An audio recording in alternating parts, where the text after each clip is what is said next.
धन्यवाद मैडम। पान मसाले के अंदर इतनी संभावनाएं हैं, पोटेंशियल है, यह इस विधायक के माध्यम से जानकारी मिलती है। कल चर्चा हो रही थी कि तंबाकू के प्रयोग से, सेवन से बहुत सी बीमारियां होती हैं, कैंसर होता है, जाने जाती हैं, लेकिन आज इसके अंदर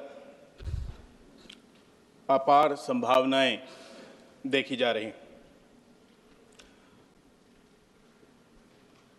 पान मसाले पर उपकर लगाने से, सेस लगाने से न केवल स्वास्थ्य सुरक्षा का व्यय बल्कि राष्ट्रीय सुरक्षा का व्यय को भी पूर्ण करने की क्षमता देखी जा रही है। मैडम, विधेयक को पढ़ने से तो ये पता चलता है कि ये स्वास्थ्य सुरक्षा से राष्ट्रीय सुरक्षा नहीं, पान मसाले से स्वास्थ्य सुरक्षा और राष्ट्रीय सुरक्षा है। पान मसाले से स्वास्थ्य सुरक्षा और राष्ट्रीय सुरक्षा।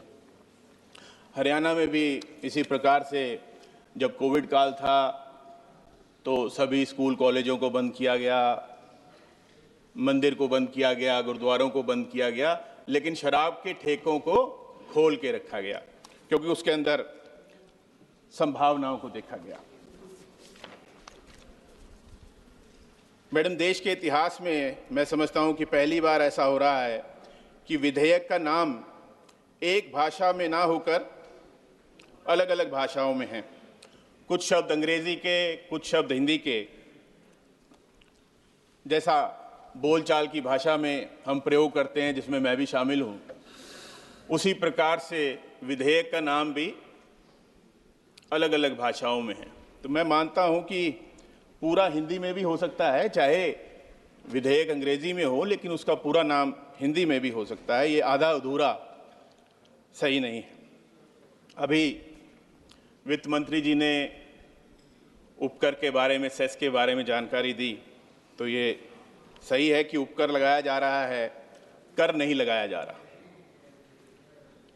कर लगता है तो डेवोल्यूशन होता है, हस्तांतरण होता है, राज्यों को भी पैसा मिलता है, लेकिन उपकर लगाने से, क्योंकि हस्तांतरण नहीं होता, तो उससे सरकारें कमज़ोर पड़ती हैं। और आपने देखा है कि हर राज्य आज पैसे की तंगी में है, उनका ऋण, उनका कर्जा बढ़ता जा रहा है, उनकी जो ब्याज की अदायगी है वो बढ़ती जा रही है। और जैसा कि अभी वित्त मंत्री जी ने कहा कि ये जो उपकर होगा उसको राज्यों के साथ भी शेयर किया जाएगा, लेकिन ये कहीं भी इस विधेयक के अंदर मुझे पढ़ने को नहीं मिला। कृपया इसके बारे में ज़रूर वित्त मंत्री जी जानकारी देंगे। विधेयक की धारा 4(2) में लिखा है, जो मैं अंग्रेजी में पढ़ रहा हूँ जी, the cess leviable under subsection 1 shall be in addition to any other duties और taxes chargeable on the specified goods. Duties और टैक्सेस, जब पूरे देश में गा के बताया गया कि एक देश है, एक टैक्स है, तो ये टैक्सेस, ये इतनी बड़ी त्रुटि कैसे रह गई? जब एक ही टैक्स है तो टैक्सेस कैसे लिखा गया? या तो इस त्रुटि को ठीक किया जाए, बताया जाए कि भाई देश में एक टैक्स नहीं है और भी बहुत से टैक्स लगते हैं, और या इस त्रुटि को ठीक किया जाए।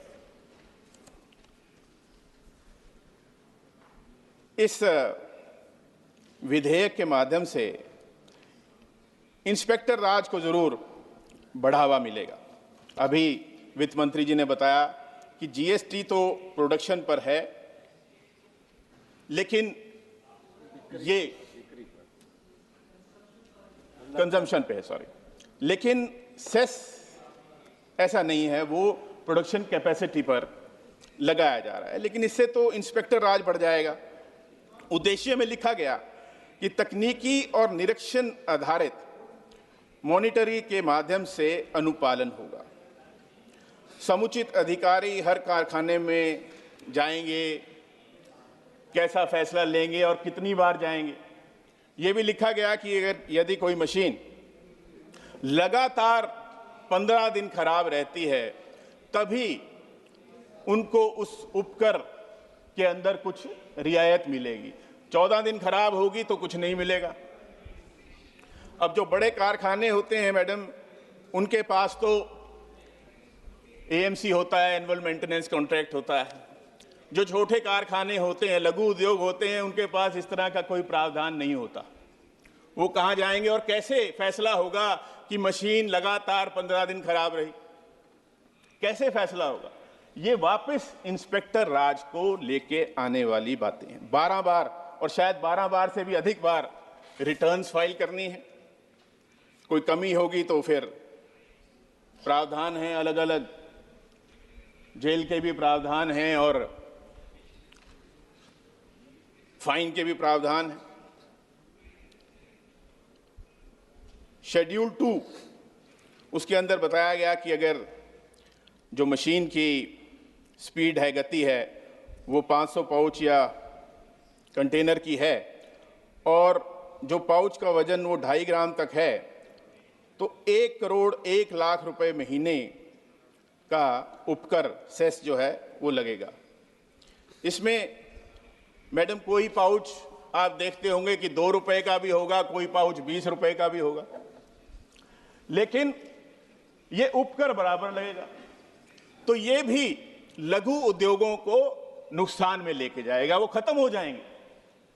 बड़ा उद्योग वाला तो चल जाएगा, लेकिन जो छोटा उद्योग वाला है उसको भारी नुकसान का सामना करना पड़ेगा। इसी प्रकार से इस विधेयक के अंदर पहली अनुसूची में क्रम संख्या 1 पर पान मसाला वर्णित है, जिस पर उपकर लगाया जाएगा। क्रम संख्या 2 में लिखा गया है कि कोई अन्य माल जिसे अधिसूचित किया जा सकेगा। मैडम फाइनेंस मिनिस्टर जी ने तो ये कहा कि जो इस तरह के डीमेरिट गुड्स हैं उन पर ही ये सेस लगाया जाएगा, लेकिन कहीं पर भी जो हमारा विधेयक है उसके अंदर ये जानकारी नहीं है। उसके अंदर तो उसको खुला छोड़ दिया गया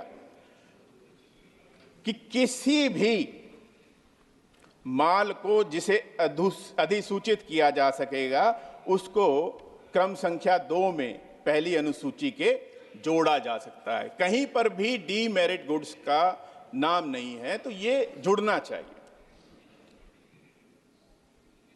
मेरी प्रार्थना है कि ये बहुत आवश्यक है कि इस विधेयक को सिलेक्ट कमेटी को भेजा जाए, क्योंकि इस तरह से इसमें बहुत सी कमियां हैं और जो वित्त मंत्री जी ने कहा वो इस विधेयक में दर्शाया नहीं गया है। तो इसके लिए मैं आपसे प्रार्थना करूंगा कि इस विधेयक को सिलेक्ट कमेटी को भेजा जाए और इसके अंदर जो कमियां हैं उनको दूर किया जाए। आपका बहुत बहुत धन्यवाद।